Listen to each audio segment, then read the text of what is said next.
A handshake. A single decision. $12 billion, vanished. 1982 blockbuster didn't exist yet. Netflix was a fever dream.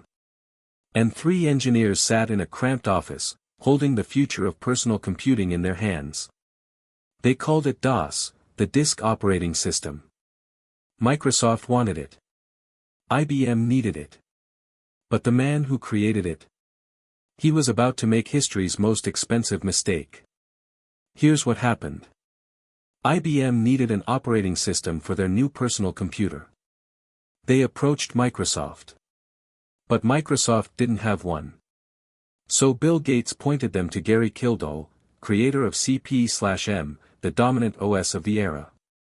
Gary owned digital research. He owned the technology. He owned the moment. All he had to do was show up. But when IBM's blue suits arrived at his door, Gary wasn't there. He was flying his plane.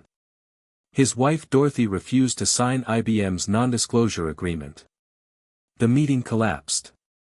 IBM walked away. And they walked straight back to Bill Gates. Gates didn't have an operating system. So he bought one, QDOS, the quick and dirty operating system, for $50,000. He rebranded it MS-DOS. Then he did something Gary Kildall would never do. He didn't sell it to IBM. He licensed it. IBM could use it. But Microsoft would own it forever. Every PC that rolled off the line paid Microsoft. Every clone manufacturer paid Microsoft. The industry exploded. And Gary? He watched from the sidelines as his technology was copied, his market evaporated, and his legacy became a cautionary tale. By 1990, MS-DOS was everywhere. Microsoft's empire was rising. Windows was born. Bill Gates became the richest man on earth. Gary Kildall's digital research faded into obscurity.